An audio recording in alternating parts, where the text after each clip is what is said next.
When I was asked to present, I said to Tibor that I would just maybe talk about some lessons from my coaching life. I have sometimes given a presentation, and there's about nearly 20 of these things, but I thought in the time we had available, maybe I just would pick half a dozen, or we chose 7 in the end. And I thought I would talk about these. What I would like is that I'll ask some questions sometimes, and other times you might have a question. Please feel free to start talking or to ask it, because that makes it more interesting for you. And at the end, then we will have a period for questions anyway. So if we get started, these are the lessons, if you like, that I wanted to talk about. I assume everybody can see those. Yes. Yeah, good.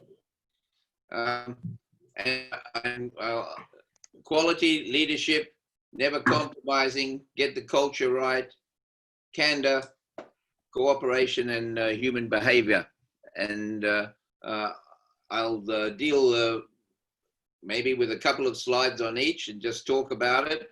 But if there's something that you want me to expand on, then please feel free to do so. In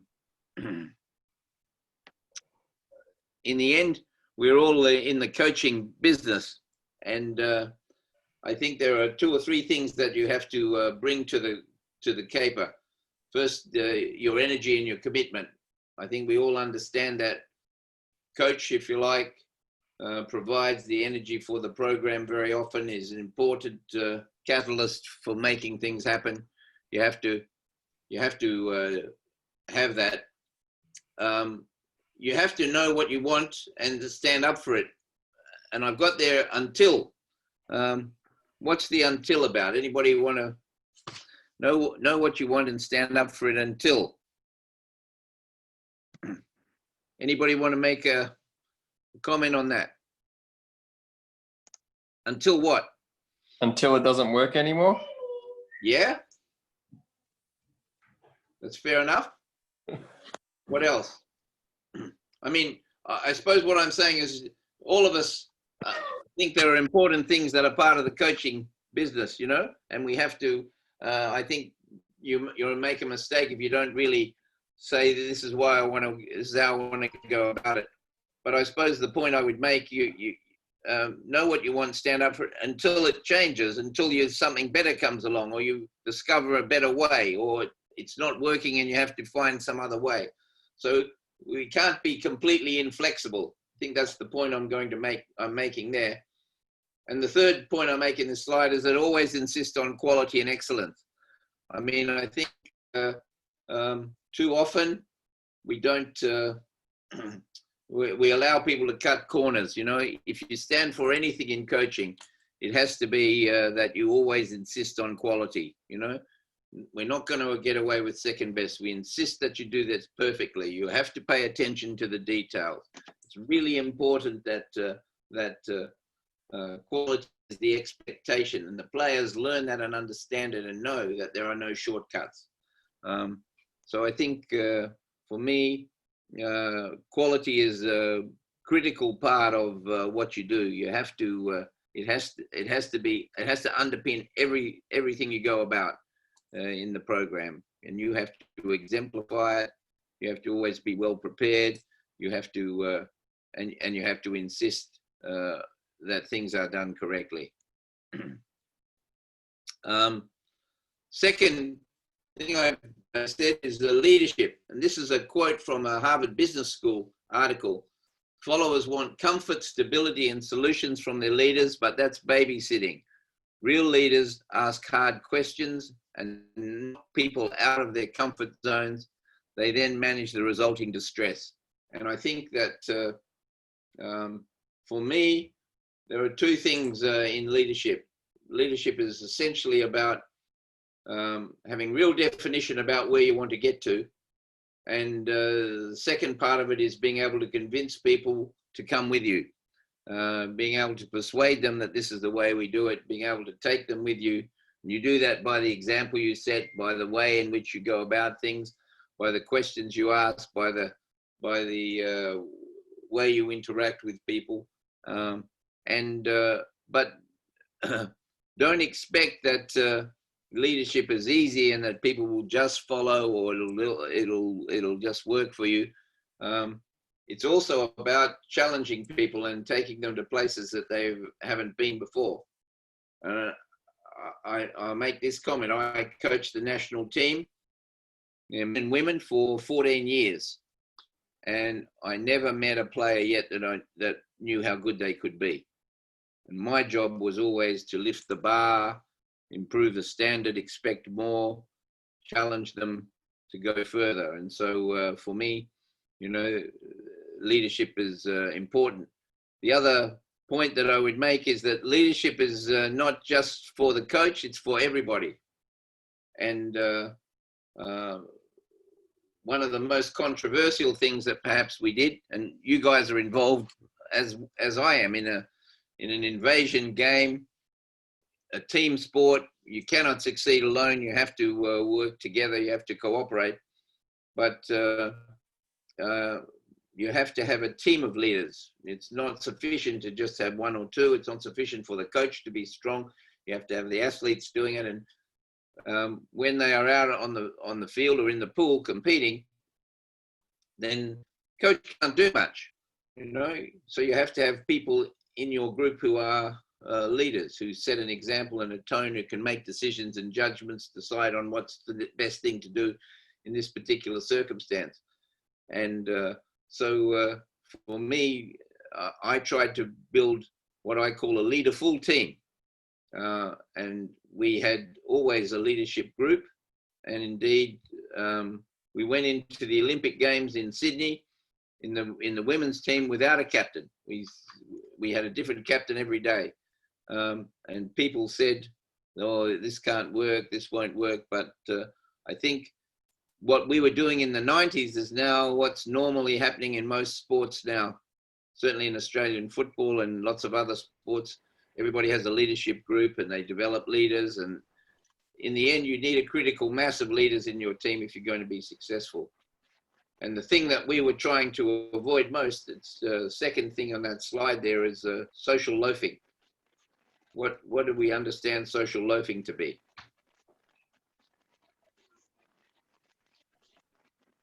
You all asleep or someone has a comment? Social loafing. Oh, sorry. Yeah. You go, Peter. I was going to say, my understanding of social loafing is in a group situation, that person that doesn't, do their best, or they just coast along, or they don't contribute as best they can. Yeah, it's a pretty good description. I mean, in the end, if I was to get a group of you and to say, okay, I want you to solve this problem, and as soon as I appoint somebody as the leader, the others tend to look to that person to provide all the answers, whereas they all have something to contribute, and you have to create environments in the team where everyone is contributing, not just the expectation that somebody will find the answer. And your team is much better for contributing. You need all of them have something to offer that can make a difference. There'll be some people in your team who set a tone at training and lift the quality of training. There are some people who might do something special in a match. There are some people who are socially gregarious and so improve the environment around the team in a social sense. There are some people who put up their hand and say, I made a mistake. That sets a good example for the team. They're willing to admit their mistakes. There are other people in the team, when everybody wants to do A, will say, no, well, what about B? That's actually leadership also, because that opens up other possibilities, and in the end, you need to appreciate that there's more than one way to do it, probably. And all of those things, if you like, represent leadership. So I tried to have teams that were leaderful, and I believe leadership was for everybody in the team. And indeed, in our game, we started to interchange. You interchange in your game. Your captain sometimes isn't even on the field. So the other players have got to be providing leadership. So Number 3 was never compromise. And this picture here is from the Olympic Games in London. You can see what the score is here. We're leading Germany. Is 9 minutes before half time. And we have a corner against us. This is a dangerous situation. It's a bit like in water polo where you lose a player. You know, the other team has a good chance to score. These players are lining up behind the goal. They have to defend. And we had a particular way of defending, depending on what the other team were likely to do, the personnel on the field. It used to be called by the goalkeeper. And on this particular occasion, it's a horrible memory for me. Our goalkeeper made completely the wrong call. And he had a bad day. And in our game, if goalkeeper has a bad day, a bit like your sport, I suspect, goalkeeper has a bad day, you can be in trouble. But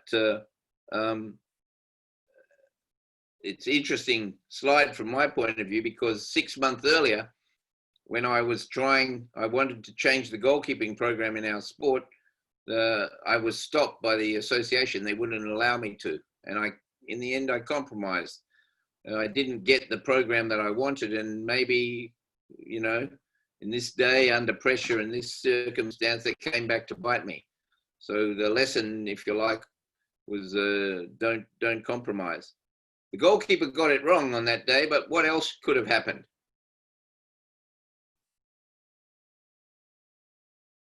Defenders are unable to follow the tactic that was discussed. Absolutely. I said to them afterwards, what were you thinking? They said, we thought it was wrong. We thought the call was wrong. I said, well, why didn't you change it? You know? And I believed that, and their response was, well, we didn't want to upset him. He had to defend the goal, you know, but in the end, he was on the wrong side. And the ball went in and shouldn't have. He'd been where he should have been.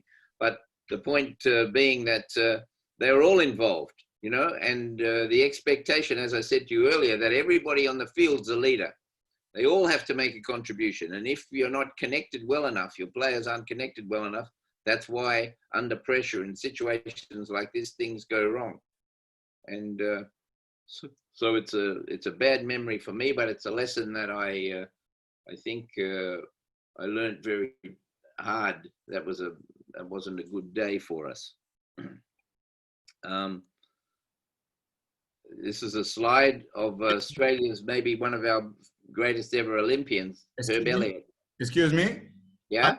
I'm Serbian, and I have no idea. Did you win that game? No. We lost the game in the semi-final at the Olympics against Germany. I coached in World Cups and Olympic Games, semi-finals, finals, the critical matches. What was the score? In my career, yeah, I'll tell you in a minute. In my career, I coached 21 of those games. We won 20 of them. That's the only one we lost. We lost 4-2 that day. Germany had 5 shots on our goal for 4 goals. We had 12 on theirs for 2. So our goalkeeper had a bad day, but that call in particular was the start of it in some ways, you know. He got it wrong, but the other players weren't strong enough to actually change it, you know. It was one of the things that said to me that our culture wasn't as strong as I thought it would be. Do not compromise and follow your instinct. Yeah. And 6 months earlier, when I was tired at the end of the year, I compromised when I should have stood up. I nearly resigned, you know. I nearly resigned, but then I thought, oh, we can, it'll be okay. And sometimes it isn't. This one here is just a quote from Herb Elliott. A champion understands that small compromises that are only evident to them are not all compromise at all. They are a decision to concede on championship and slip back to the rest of the field. It's a quote that says it all about compromising, you know. Number 4, get the culture right, you know. And I'm going to show you a little video clip here. What's the score in the match? Yeah, that's right, Marco. 0-0. There's 3 minutes to go and you're in the fourth quarter. So this is a tight match. This is the final of the World League in Antwerp a few years ago now. And it's for a place. The winner qualifies for the Olympics. So there's a lot at stake. And these are two of the best teams in the world, Australia and Belgium. 3 minutes to go in the game. I'll play the clip and then I have a question for you. Touch to play in Orchard. Kavanagh. Swan now. Devon stepped up into that right pocket. Swan spotted a gap, goes on the tomahawk, and there's the cross in. Orchard's going to have a chance here outside the post. Oh, good goal, and they score! Kieran Govers scores, but automatically the Belgian team have run away to Raghu Prasad to ask for the video referral. Your foot? Your foot? Oh, thanks, Kieran. Well, Kieran Govers has just admitted that he kicked it. What an unbelievable bit of sportsmanship. He stuck his hand and said, you know what, I kick this before it goes into the D, it's come off a body. He's already said before it goes in that there's a foot. That's exceptional sportsmanship at this level of competition. So here's the question. Why would you do that? We are not all Maradonas. Yeah? Some of us have conscience. Yeah. You have to live with the result afterwards, don't you? I'm okay. And this was a topic that we used to discuss a lot in our team. It was often debated amongst the players. What do you do in this situation? And in the end, one of the rules for our team was we never cheat. And of course, that can cost you sometimes. As you know, in lots of sporting contests, sharp practice is a normal thing. But from my point of view as a coach, why do I want this? On your players' integrity to be there. Yeah. Fair. To do what's right for each other and for the game itself. Yeah, but I'm a coach. What do I want? What do I want to get? Somebody else? You want to develop people. After all game is finished and everything is done and dusted, you want everyone to look each other in the eyes and say, like, be clear that, you know, this is us, this is what we achieved by, you know, being a right sportsmanship, right people, good people, you know. Yeah. No, I think that is important. But for me, as a coach, there's a pragmatic element to this. Because what I would say is I want people to understand there are no shortcuts. There's no easy way. And if I want them to work hard at training, then I'm saying to them all the time, I want quality from you. I want you. There isn't an easy way. You can't cut corners. You have to turn up and work hard. Then this is something that underlines that, if you like. It's a very pragmatic thing because we're setting a standard for ourselves that is higher than anybody else, and expectations that are higher than any other team. And I think from my point of view, there's a real benefit for me as a coach to have that embedded in the culture of the team. So for me, there's also a practical thing that comes out of this. Okay. Now here I have a picture of a couple of scientists, and the question that they are asking, this is also part of the culture. What might seem impossible and unlikely would make a big difference if we did it. And I put that there because that was a question that we used to ask ourselves on a regular basis amongst the coaches. What can we do that might seem impossible but would make a big difference if we did it? And I put the slide of these guys the scientists, anybody know who they are? You're all coming from Eastern Yeah, Europe. they're those chaps are the guys that did the bowel cancer. Sorry, the link between a cancer and an ulcer. Well, you're very, very nearly there, Paul. That's the guy on the right's a guy called Barry Marshall, and the other guy is a guy called Robin Warren. Barry Marshall, I went through medical school together, and they came up with the idea that ulcers were caused by bacteria, not by having increased acid in your stomach. And the bacteria weakened the stomach wall, and the acid penetrated and caused the ulcer and gastritis, and then of course people who get these diseases also more commonly get cancer. So in some ways you're right on the money there, Paul. But the Barry Marshall wasn't top of the class in our year, but he was the sort of guy who would experiment and try things, you know, and came up with this in 1980. They came up with this idea. They wrote the papers, did the research, identified the bacteria, and nobody believed them. No one would believe them, because all of the people in the medical fraternity wanted to treat you if you had an ulcer every day of your life. They didn't want you to have a course of antibiotics and be cured.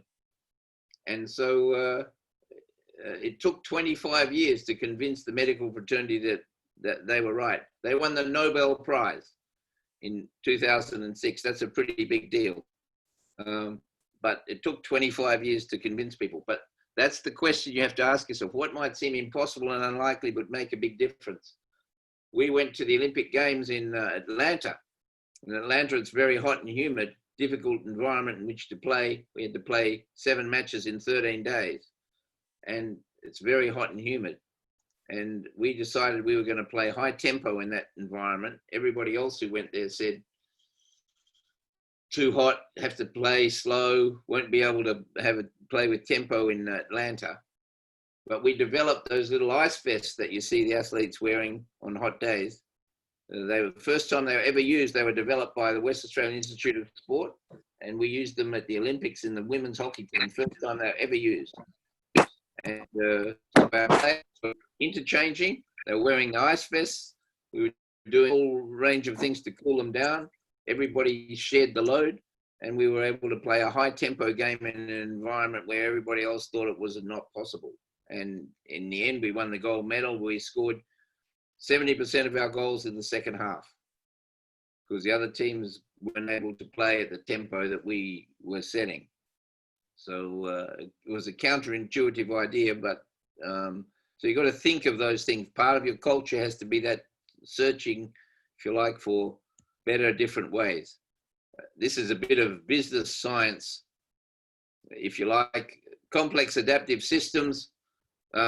If you look at the axis on the left, it says far from agreement, close to agreement. And then it says close to certainty and far from certainty on the other axis. The bit in the middle, if I could use my pointer, but I can't, where the two axes intersect is, if you like, best practice. But if you really want to be good, you have to head out of there and you have to go towards chaos. And you have to do things that not everybody agrees on sometimes, and they're far from certain. You have to challenge yourself in that space, which is the big bubble, you know, innovating, collaborating, engaging. If you really want to, if you want to find an edge, then you have to push yourself into that area. Enough of that. Number 5 I had, it was candor. What do I mean by candor?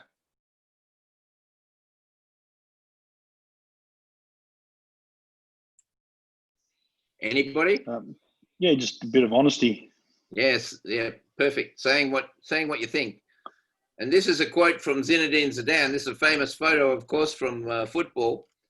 But this is Real Madrid in 2006. The problem this season was there were too many strong personalities in the dressing room. We didn't communicate properly because we were too afraid of upsetting one another. And what's he saying there? Tell me. Well, they weren't frank with each other. Yeah. They're passive. And not active at all. These They are compromise. Yeah, They compromised. yeah. Well, they're happy to take the money, George, but they weren't going to work at doing well. This was Real Madrid in 2006. They finished 25 points off the top of the league, probably one of the worst performances ever in the Spanish league.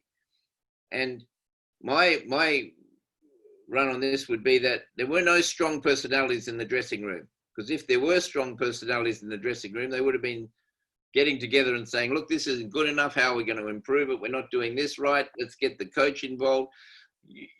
These guys over here aren't doing their job. We're not training hard, whatever it is. One of the interesting things is we were too afraid of upsetting one another. It's almost like what my players said when they, on that day in London, we didn't want to upset the goalkeeper because we thought it was wrong. Your culture has to be strong enough so people say what they think, and you're able to challenge one another without fear or favor, in a way in which it can be valuable. Mostly in families and in teams and in workplaces, people don't say what they think because they're afraid of upsetting people. Well, you have to find a way to do it. You have to get around that. There has to be an understanding that there's going to be difficult conversations. And this is another quote which comes from a book on crucial conversations. I think it's really important. Think about your own experience. Can you remember receiving really blistering feedback from someone at some point in your life, and at that instance, you didn't become defensive? Instead, you absorbed the feedback, you reflected on it, you allowed it to influence you. If you ask yourself why, it's because you believe the other person had your best interests in mind and you respected their opinion. And if you're a coach, then you have to become that person. You have to become the person who they believe has their best interests in mind and who is respected for their opinions, their knowledge, what they can add. And I think that that's a really important message. I used to get asked to speak at a lot of mining conferences. And I remember I was waiting to speak one time, and this guy who was before me, he was the operations manager of a mine. And he got up to speak and he said, I've been the operations manager at this mine now for 4 years, and I spend 95% of my time on safety. And everybody rolled their eyes and said, oh my God, the safety talk, we don't want the safety talk. And he talked for about 10 minutes about how effective they'd been, how their mine was so safe, they had so few incidents. And he drew a graph, number of incidents per time. And there was a dramatic fall in the graph over the 4 years that he'd been there. And then he suddenly said to everybody, he said, but you're all interested in production, aren't you? And all their ears pricked up. And he said, and here's the production graph for the 4 years. And there was a dramatic upswing. He said, this is the most productive mine in the whole country in this category. And we are more successful than any other mine has ever been. And the reason for that is because everybody who works at the mine knows that I care about them. Most important thing is that they go home safely after work, and their families understand it, and the company understands that we have a problem, we'll work together to solve it, because this is a good place to work. This is a place where people are respected and they know that everyone cares. And in some ways, that was a really good description of what I'm describing here. You have to be the person who has their interests at heart and who is respected for the quality of what you do. And I think that's a pretty good description of what a good coach is. But there's going to be critical conversations. You're going to have to deal with, you have to have hard conversations with athletes. You know it. Yeah, it's a regular thing as a coach, and you have to be able to navigate those. And the best thing you can do is to create an environment in which you are trusted and you're honest. And people will respect you for that, even if the messages sometimes are difficult and hard. Cooperation, we call it teamwork. Nothing's more important, we play a complex integrated team activity. You guys do exactly the same thing. Unless people cooperate and work together, unless there is real understanding, then it's very hard to succeed. And we call it conscious interlocking individuality. That's a mouthful, probably difficult for some of you who don't have English as the first language. What do I mean by conscious interlocking individuality? Anybody worth going to have a try at that? I'll give it a crack, given that it's so complex. The conscious bit is that you want people that are active in. You've spoken about it before. Active, engaged, and involved. Yeah, and yeah. There's the team piece which fits it in, but you coming back to your leadership point earlier. If you don't have that individuality within the team environment, you can't snub one out and have a. In my view, you can't snub one out to the detriment of the other. It's got to be a balance. Yeah. Well, I want brilliant individuals to do brilliant things. I want them to perform, but they have to do it in an environment where everybody understands what they are capable of doing and how it might work. And okay, we're going to take a risk here. This player's going to make that play. Maybe I'll provide a little bit of cover. Or, yeah, he's capable of doing this. I'll sneak down the other side and maybe he'll find me with a pass and I'll be free. You know? It's that sort of capacity. And in the end, in a team sport, what you're really trying to do, you're trying to be predictable to your own team and unpredictable to the other team. You want to be predictably unpredictable. So you're always trying to trick the other team by doing something that maybe they didn't expect or think you were capable of. But your own players need to understand and know exactly what everyone's capable of in any particular situation. So real teamwork requires that. It also requires, sometimes I'm criticized because I think teamwork is a moral issue, because it's about doing the right thing at the right time for the right reason.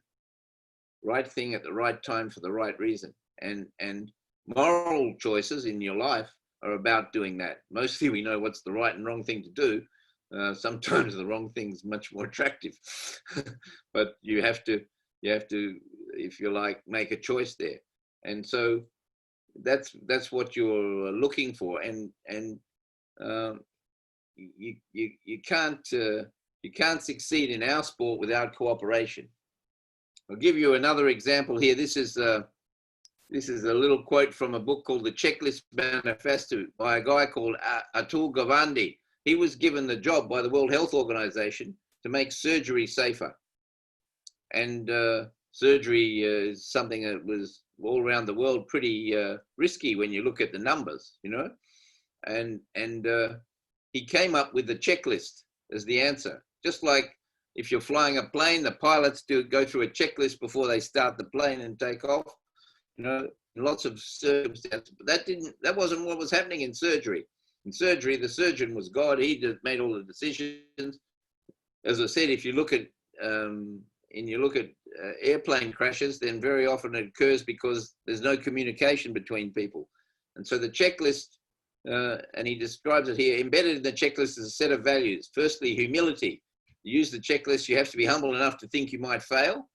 Everybody, I think, involved in sport understands you can win or lose, and so you're always being measured that way. Secondly, you have to believe in the discipline of following the checklist.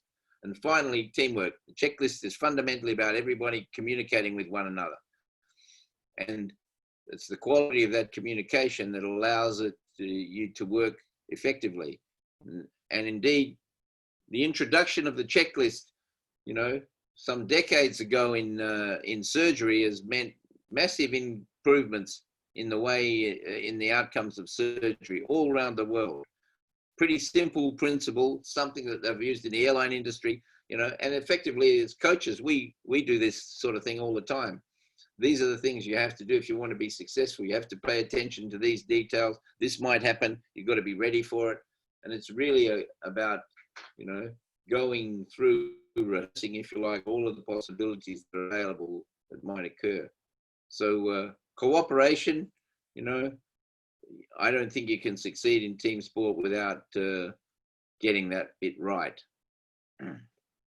And the final bit I said, my 7th lesson was human behavior.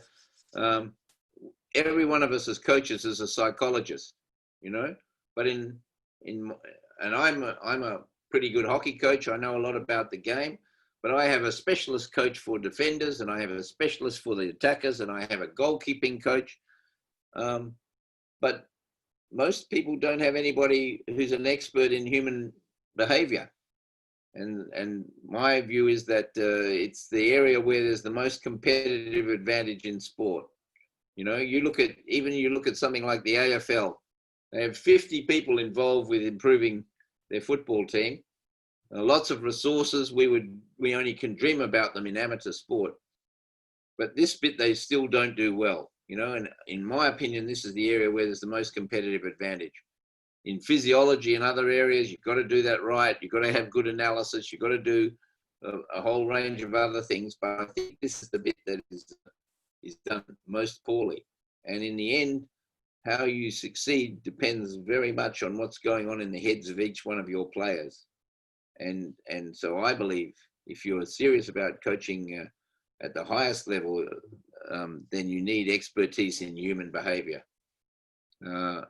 And from my point of view, getting access to the right sort of resources, having those people can make a huge difference. Effectively, the psychologists who work in our program did 3 things. They provided individual counseling for the athletes. They provided team building experiences and guidance. And they looked at us coaches and gave us feedback on how we were teaching. And each of those roles is important, and they all go to what's going on in people's heads.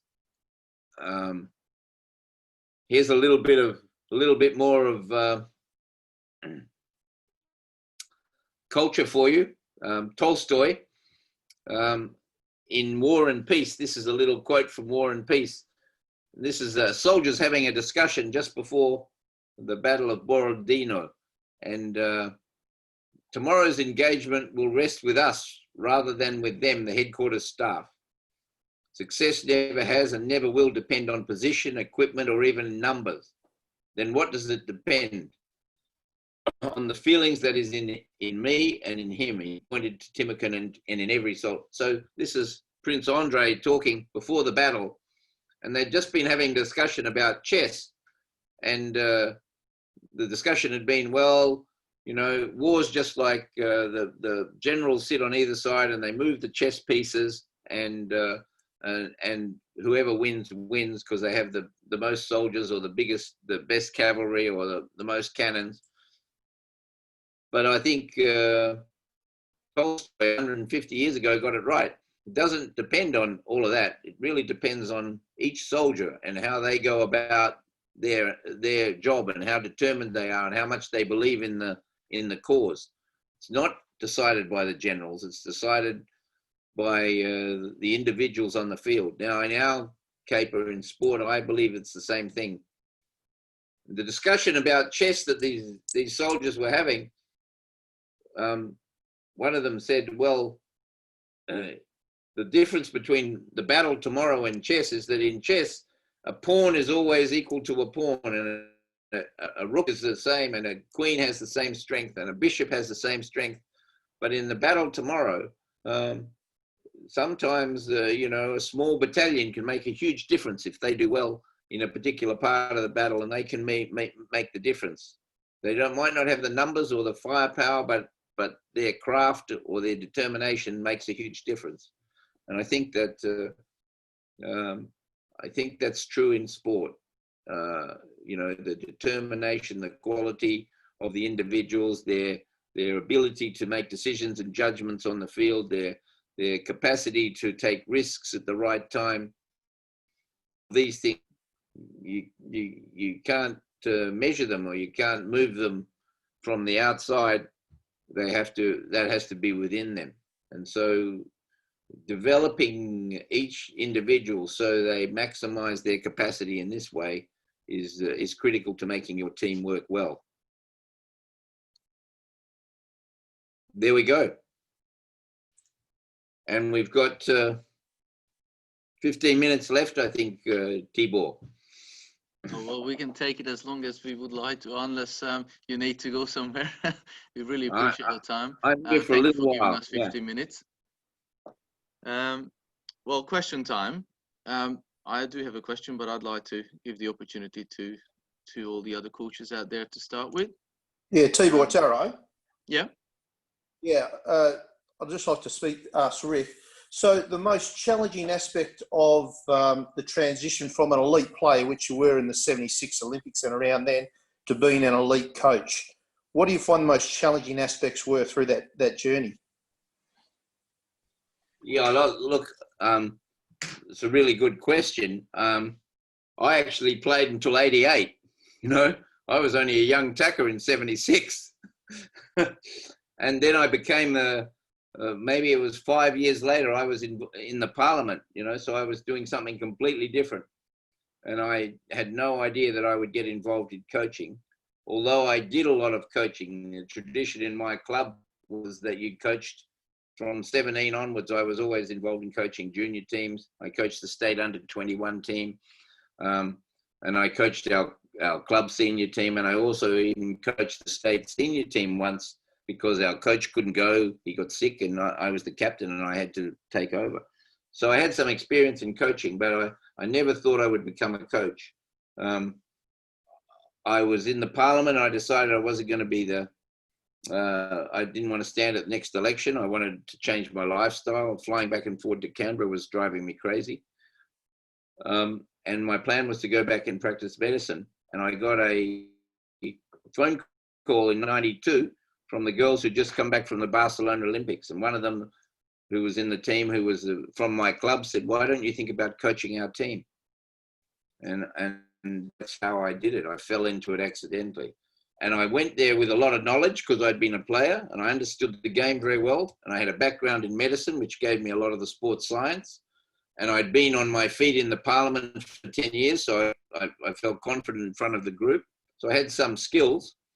But I think I learned doing it. And initially I was very didactic. This is how you must do it. This is what you have to do. Over a period of time, if you want to endure in coaching, then you have to, if you like, understand that all of the important decisions that are made in the game are made by players on the field. And your job as a coach is to help them prepare for that. And so you can't tell them what to do. You have to create an environment in which they learn and they're challenged and the bar is lifted. And in the end, the innovators in sport aren't the coaches, they're the players. And so you have to be listening to them, and it has to be a dialogue. And I think initially I was quite didactic. Yes, you must do this. And I wanted a lot of things. I wanted to convince them a lot of things. But over a period of time, I became a student of what they were doing. And that was important for me because I evolved as a coach to one who was much more a mentor and guiding than telling. But initially, I think I started off to be much more of a teller. And eventually I became somebody who was, you know, a mentor and a guide. Yeah, fantastic. Thank you. Rick, just on this, following on from this, what do you see as the biggest difference from your era of coaching and players and nowadays coaches and players?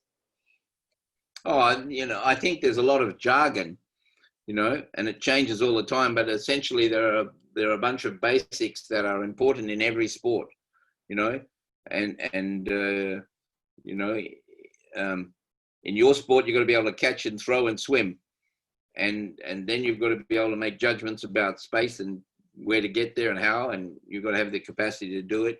And then you've got to be able to cooperate with people. And as I said to you, when it comes to the competitive advantage, I think that's available more and more. It's in those team skills, in cooperation and human behavior than anything else. But you better have the technical skill. You better have the analysis. You better have the physical capacity, or else you're not going to be able to do it anyway.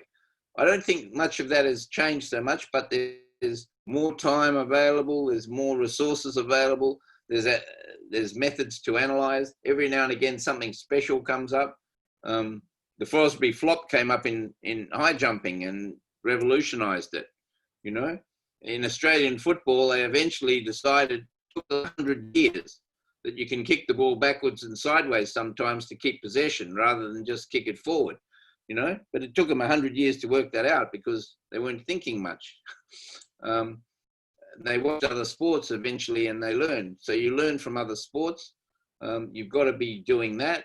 You've got to be keeping up with all of the technology. That's important. I mean, when I first played sport, we didn't have video. So coaching was by anecdote. You know, this is what happened, remember? And everybody remembered it differently. Now you have video. It's perhaps the most crucial thing, you know. Here it is. This is what happened. This is the lie detector. We can see what happened. You know, you can't refute it. So, you know, what's the biggest difference? And I think it's you have more support and resources perhaps now, and sometimes in professional sport, the coaching is more managing all of the resources than actually doing the job. This COVID crisis will create interesting environment in sport. They will realize that they don't need 50 coaches or 50 people making their football team good. They can do it with 25. And that'll be an economic necessity anyway. We've had to do that in amateur sport for a long time. But I think that I would say the technology is important. The human behavior stuff is important. Those things haven't been given credibility in the past. I mean, if you look at the evolution of sport, it's really interesting. In the 1930s, there was a great innovation in football, in soccer. What was that?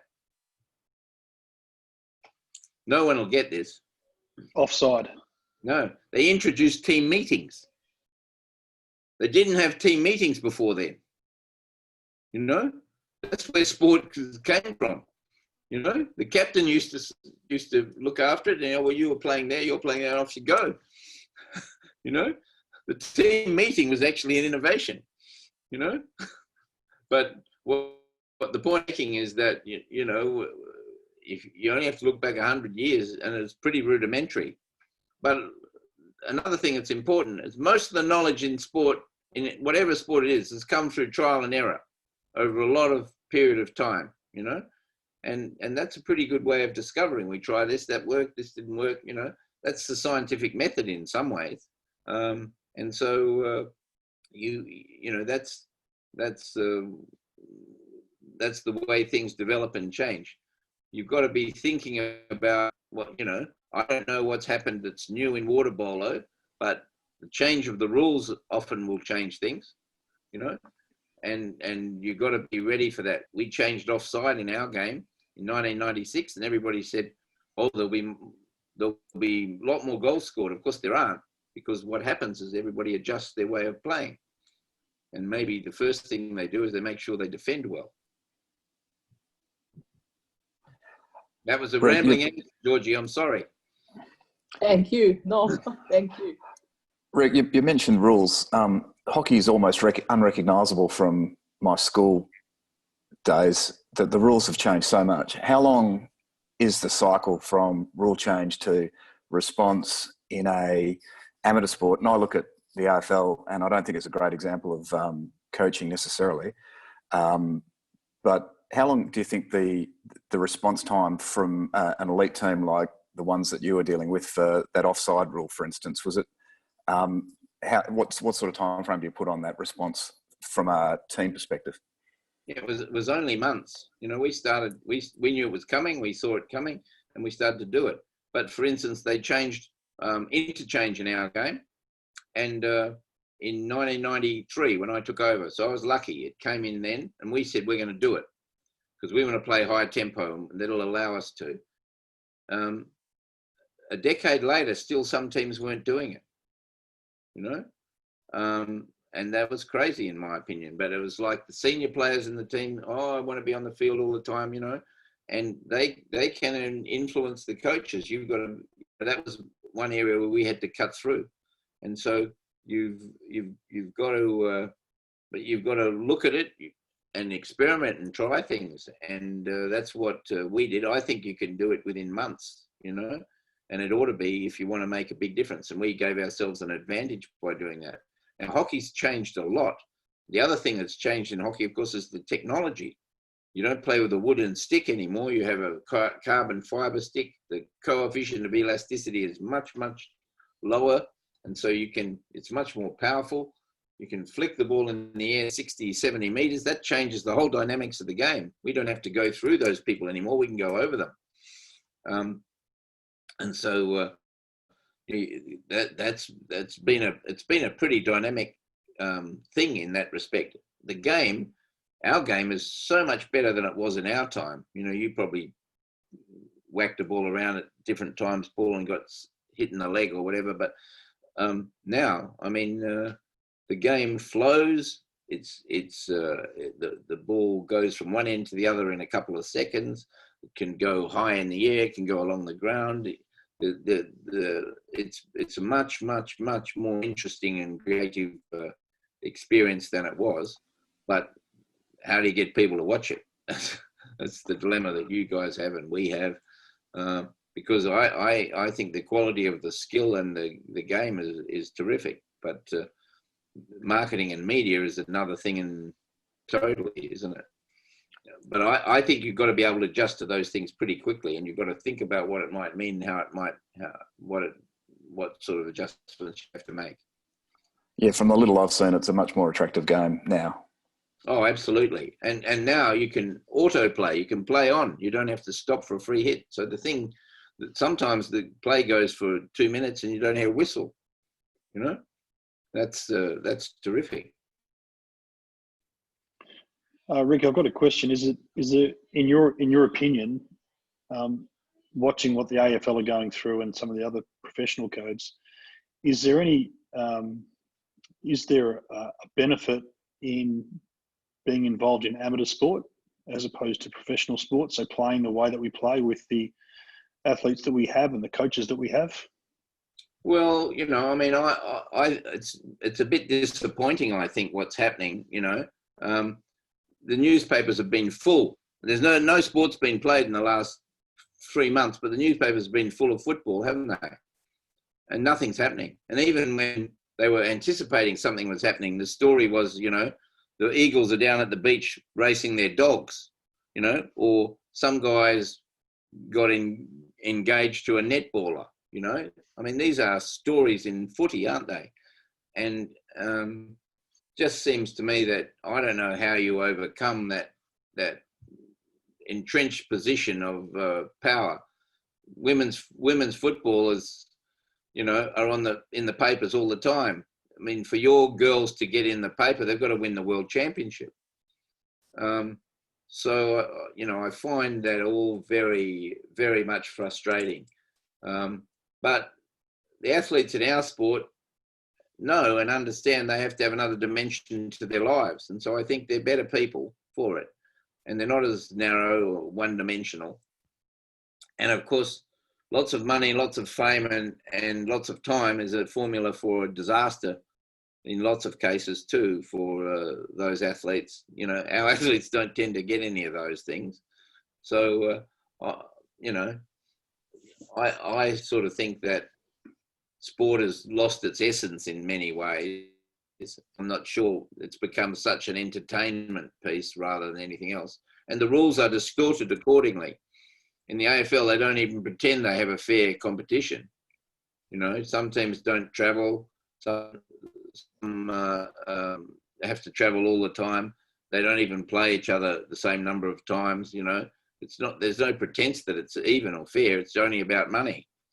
And I think that that's a bit disappointing and sad. In Formula One, they changed the rules halfway through the season because some guy was so far ahead they wanted to give another guy a chance to win.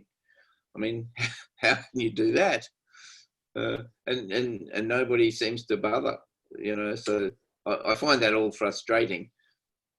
But I think what you see in amateur sport is very often the real essence of the thing, and there are benefits to it. I think you get more balanced athletes and more balanced people as a result of it. I just worry that we're seeing the end of sport. There'll still be some gladiators in the arena in another 30 years, but maybe all of the other little sports or the lesser sports or the sports that aren't so popular will or don't get the coverage will disappear, and we'll only have a few options. I think that would be disappointing. Rick, sport's a relatively recent phenomenon, you know.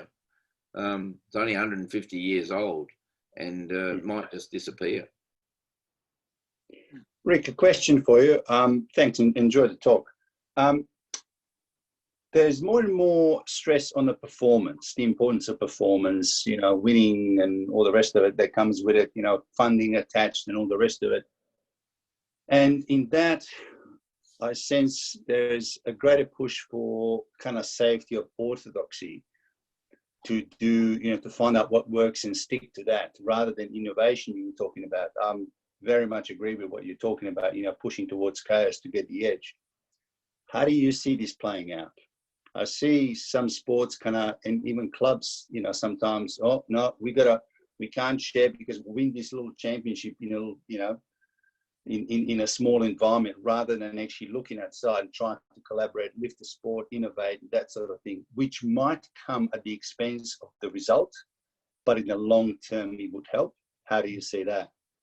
Yeah, well, I was very lucky. I coached a team that was very successful for a long period of time.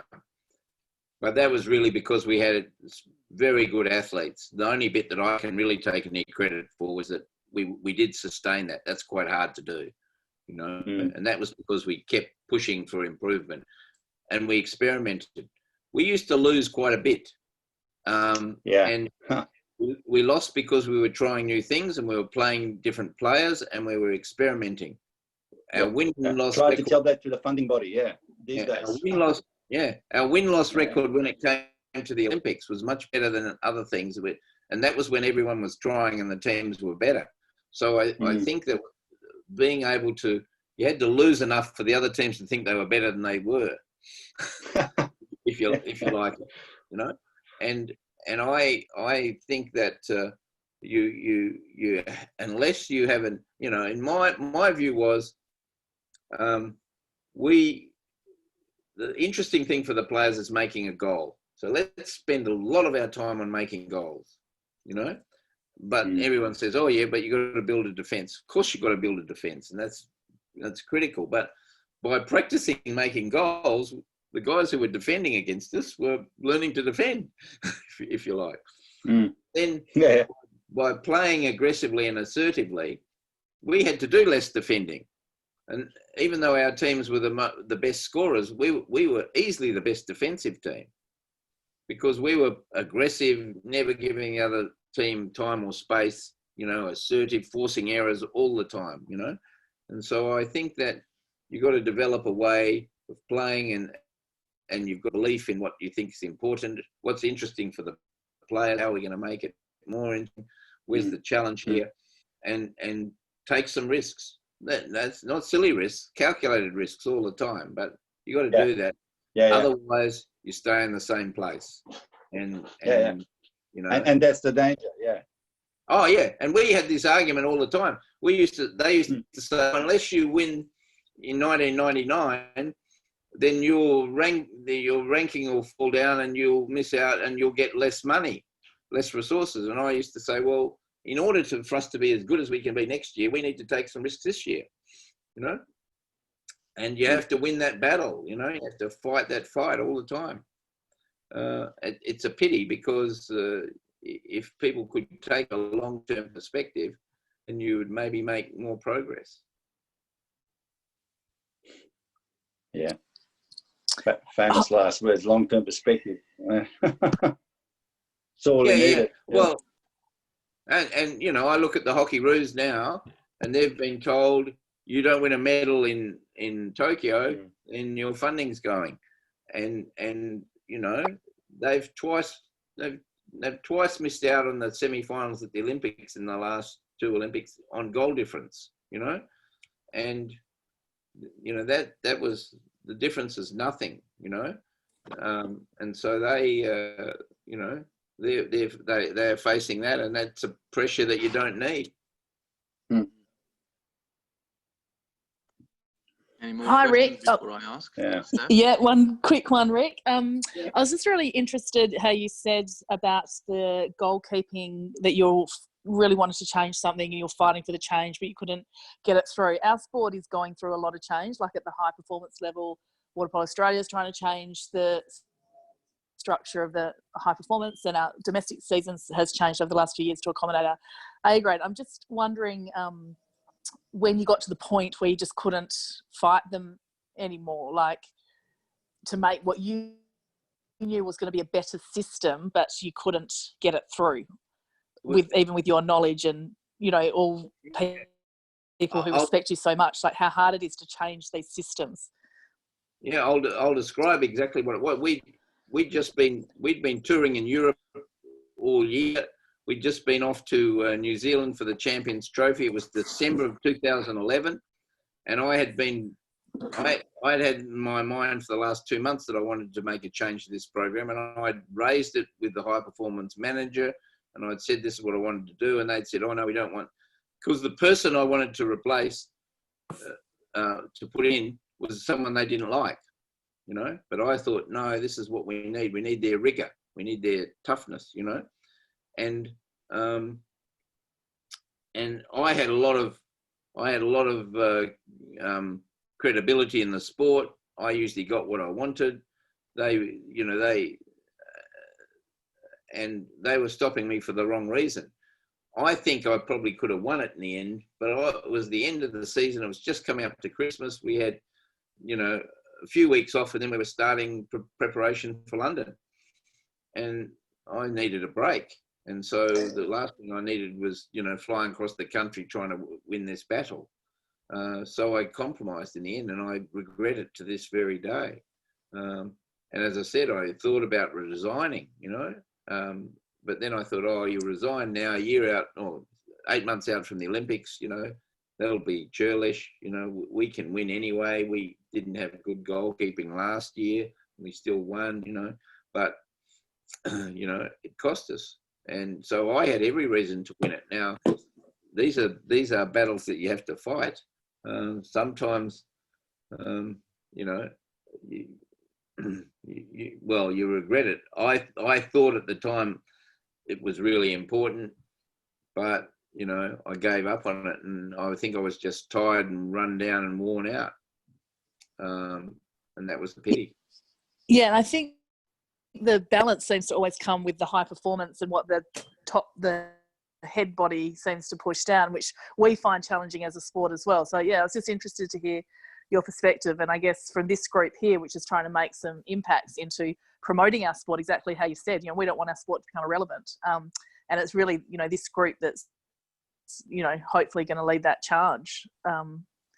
Because, we think we've got a great sport, like hockey's a great sport, but sometimes it's really hard to fight the funding and fight all those restrictions. And like when you said being flexible, it seems to be, you sometimes have to compromise a lot because of all these things that they dangle over you to, which isn't probably making the sport as great as it could be. So thank you. And we're restricted by this thing called medal counts and all of that, we really have to say, team wins a medal, then you win 12 medals or 16 medals in our case or whatever. You don't win one, and there's somebody from our sport all can be in every part of the country, you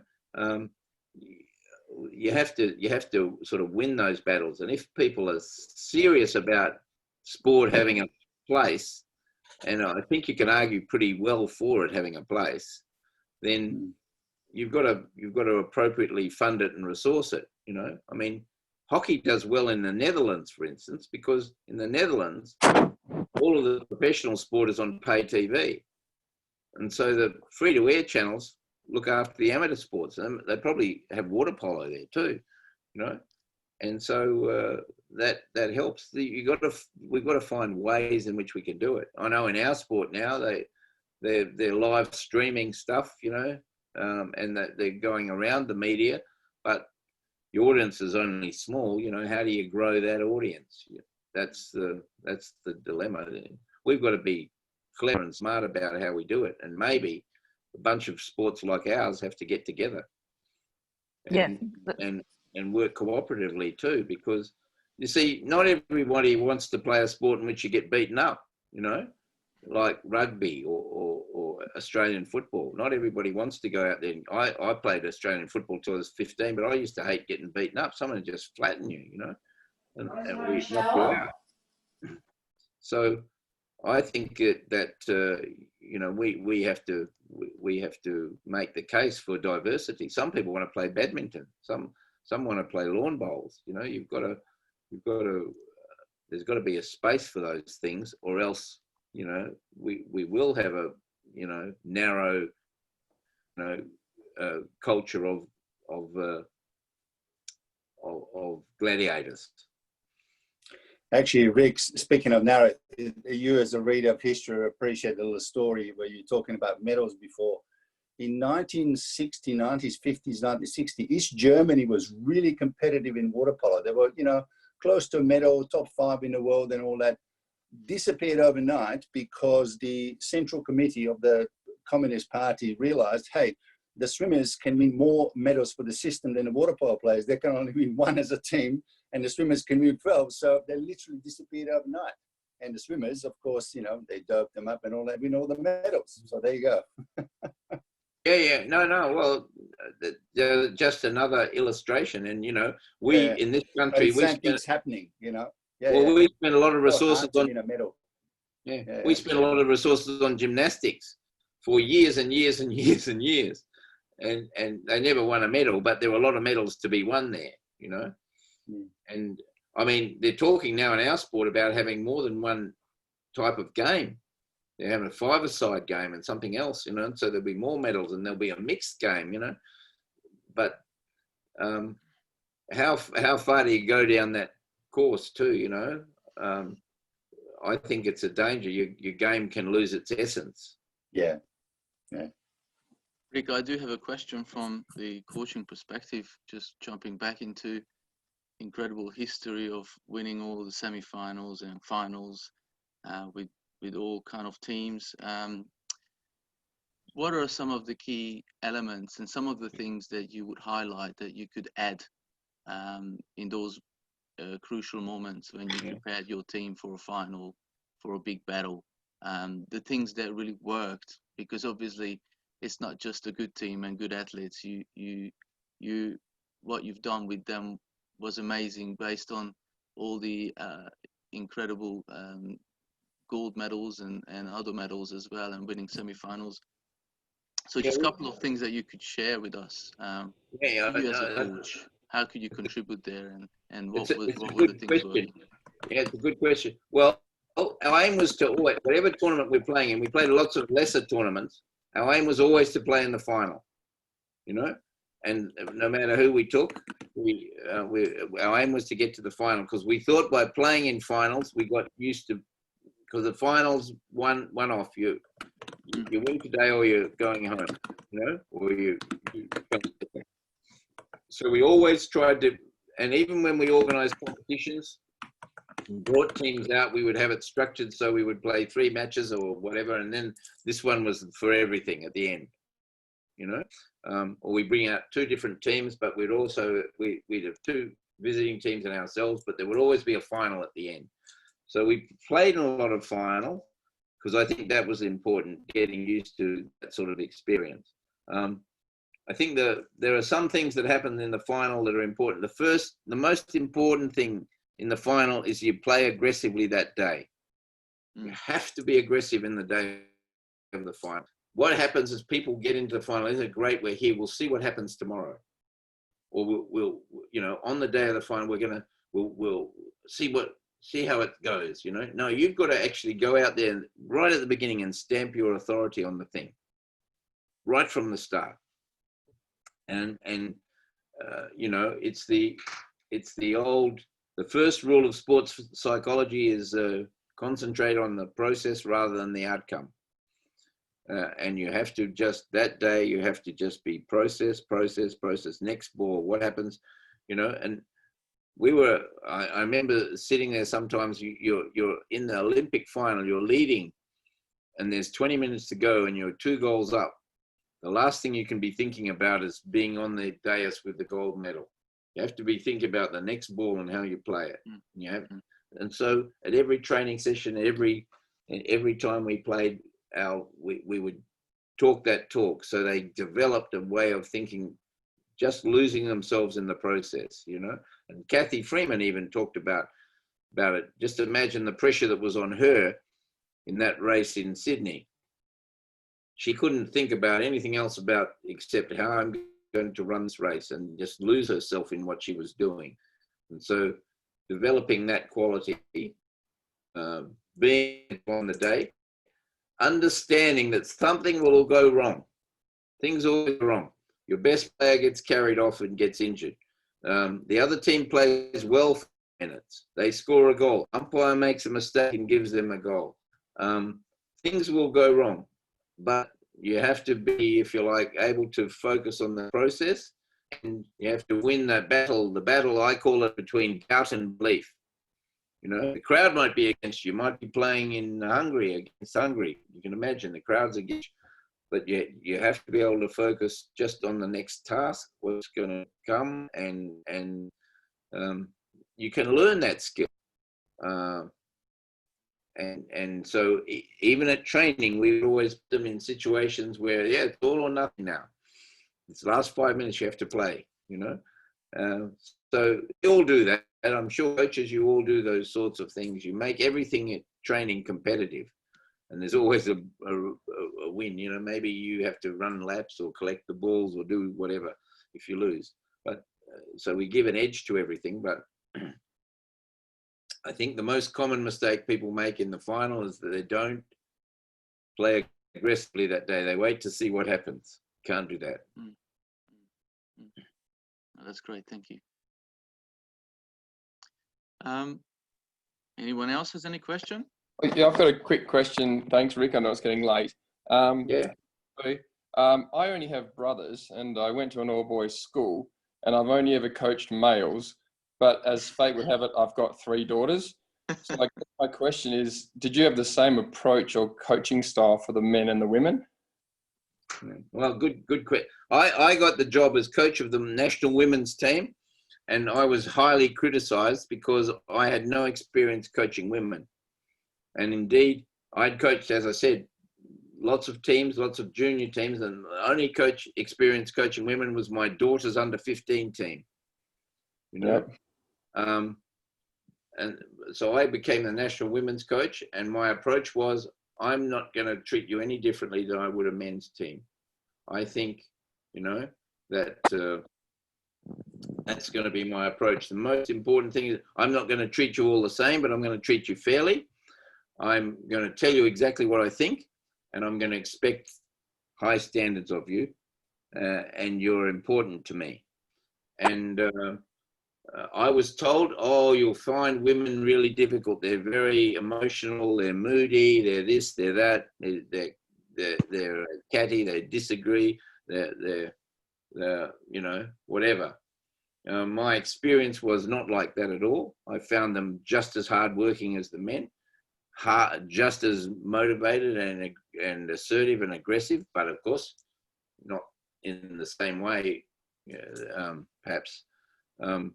And indeed, when it came to cooperation and working together, the women were much better than the men. Less egotistical, much more willing to work cooperatively together. And the other thing was that they always said what they thought. Now, people describe that as difficult. I actually found that valuable. The women would say it. Yeah. Let me give you an example. There's 750 men playing football in the AFL, and none of them are gay. Can you believe that? No. No. If Kinsey's right, then there's probably 70 or 80 who are gay. Okay, and yet in women's sport, you know, I mean, in our team we had girls who were gay, girls who were heterosexual, homosexual, asexual, bisexual, whatever. And okay, who cares? You know? But in men's sport, they're living a lie. And there's all this stuff in men's teams that is subterranean that they don't talk about. And yet their egos are out of control often too, you know? So in many ways, the girls were better team players, better at cooperating, more honest about what was going on. Now that sometimes if you're a coach, you have to mind for conflict, you know?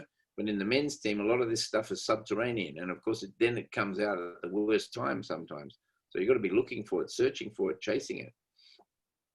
But I don't treat the girls any different to the boys. I treat each person as an individual and each person fairly. And one of the best things I did really early on when I became the coach, there was a tradition that you would write a report about each player and you would send it to the selectors at the end of the season. And I did that at the end of the first season, and I sent it off to the selectors. I thought, well, that's not such a good idea. I should send it to the players. And so I sent each one of them their own report. Boy, did the phone start ringing then, you know, because, you know, and they would say, what about, I said, yeah, that's what I think. You know, didn't you know that? I'd been telling you for a while, weren't you listening? But it was a terrific dialogue started then. And they then thought, well, yeah, he's saying what he believes. I think that's important. Yeah. But, and it was, I think it was respected in the end, even though sometimes it was a bit painful. But my experience is the girls are just as ambitious, hardworking, capable of handling stress that the boys are. Okay, thanks, Rick. Wonderful. Anybody else has any question quickly? Yeah, I do. As a coach, in your career, you've been team to coach and saying like, Rick, this is your team, make a miracle. And in your career as a coach as well, you had the opportunity where you had to choose your team. What was more challenging to lead, the team that you've been given or the team that, like, where was the bigger responsibility? Try to understand, like, I'm dreaming of the opportunity to choose my team, but is that a trap? Like, am I something that I should look forward, or I should like develop my skills in, you know, having the team in front of me and just like improving them and just, you know, keep dreaming of the opportunity to choose my team? Well, you know, I mean, what's success? I had very good teams, and so I should have won things, you know. As I said, the bit I can take credit for is that we sustained that, which is pretty hard. But I think success is making your team play better than probably you would expect them to, you know. And sometimes success is your team finishes in the middle of the league, but they're really not very good, you know. And you take somebody like Mick Malthouse, okay, he coached the West Coast Eagles. They won a couple of premierships. They should have won more. So he just did an average job, I reckon. Then he was coach of Collingwood for a while, and they got to a couple of grand finals, and they had a terrible team, I think, or nowhere near as good as the Eagles had been. So I think he coached well then, you know. And I think you have to make those sorts of judgments. One of the mistakes that you make as a coach, though, is that you get a team and you say, I want to play this way, but the team doesn't really fit with playing that way. You have to look at your players and say, how should we play to maximize these players? What should we do? You know? And if you get a team with a whole bunch of good defenders, but not much, then you better maximize their defending ability and find ways to score, you know. But always you have to look at what the players, how they are best expressed. How can they best express themselves in this environment? Yes, it's best if you can choose your own team. You're waiting for the opportunity to be able to do that. But you need to also be cautious, because sometimes I always had other people advising me who were different to me, because they will have a different opinion and I might not be right. And so what they suggest might make sense too. And so you always have to be listening to, you don't have to necessarily do what other people say, but you have to be listening for other views, because we can be wrong sometimes. Here's a story that occurred to me. In 1994, when I was the national coach for a year or more, I went to the national championships and I was always looking for new players, and I saw a girl from Victoria who was interesting. And I said, we had a group of selectors. I said to the selectors, I like the look of her. What's the story? And they said, oh, she's not good enough. She used to be in the team before you were the coach. She came to Perth. She was at the AIS for 2 years.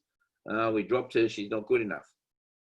And I watched a few more days and I went and sat with that girl and I said to her, tell us your story. She said, oh, I used to be in the squad and I was in the team. I went overseas with the national team 5 times. I've played 11 minutes. So they used to sit her on the bench, and if you sit someone on the bench, what's the message you're sending them? We don't really believe in you, you know? Now, in the end, I convinced them that we should look at this girl, and they included her. She got an injury a couple of years later, so she didn't play for very long. But the last game she played for Australia was the Olympic final in 1996. She's a gold medalist. And this was the one that everybody said is not good enough. Now, so you have to look in from different directions. You have to listen to other people, and you have to engage with the players to find out. But in answer to your question about what you do, just make sure that you don't decide on one way of playing which doesn't suit the athletes.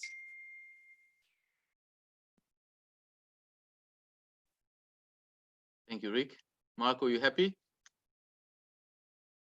Yeah, I'm coaching different leagues, boys and girls, and yeah, it's quite challenging. But I never had the opportunity to choose my own team. I've always been given team, and I'm always wondering, is it easier? You know, responsibility when you've been given team. It's always like, yes, you're responsible to make something. And if you're choosing your team, like, is responsibility the same? Like, you're choosing the team. Yeah, I mean, I think when someone gives you the team, it's harder, you know, it's a more difficult job, you know, and sometimes you don't have enough time to make the changes you want to make. But it's, yeah, I agree with you. It's much harder. But of course, when you select the team, then you take all the responsibility too. You know, in some ways, as a coach, you can say, "Well, I didn't choose these players." You know, yeah. So there's a cop out for the coach in that circumstances. I think you have to be true to yourself. You have to do everything you possibly can to improve them, and that's our responsibility, I suppose, as coaches.